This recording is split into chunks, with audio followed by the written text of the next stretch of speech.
আসসালামু আলাইকুম প্রিয় শিক্ষার্থীরা, গত ক্লাসে আমরা শিখেছিলাম আলোক কি এবং আলো কত প্রকার। তো আজকের ক্লাসে আমরা আলোর প্রতিফলন জিনিসটা কি এটা আমরা জানার চেষ্টা করব। তো সম্পূর্ণ ভিডিওটি আশা করি ধৈর্য সহকারে তোমরা দেখবা। তো দেখো, প্রতিফলন কাকে বলে? প্রতিফলন, তো প্রতিফলন জিনিসটা কি তা জানতে হলে আমাদেরকে একটি সূত্র মনে রাখতে হবে।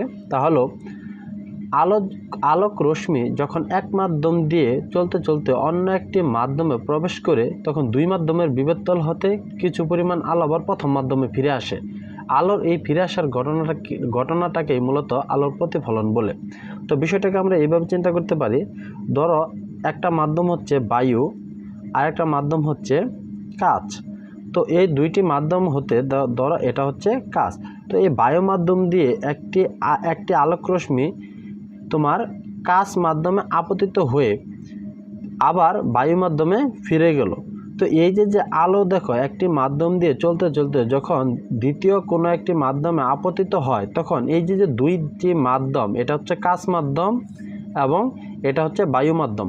তো এই দুইটি মাধ্যমের বিভেদতল হতে কিছু পরিমাণ আলো আবার প্রথম মাধ্যমে ফিরে গেল। এই বিষয়টাকে আমরা বলে থাকি আলোর প্রতিফলন।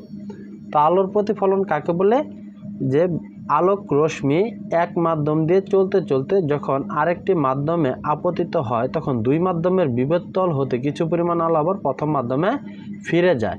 আলোর এই ফিরে যাওয়ার ঘটনাটাকেই বলা হয় আলোর প্রতিফলন। তো প্রতিফলন দুই ধরনের হয়ে থাকে, একটা হচ্ছে নিয়মিত প্রতিফলন, আরেকটি হচ্ছে অনিয়মিত প্রতিফলন।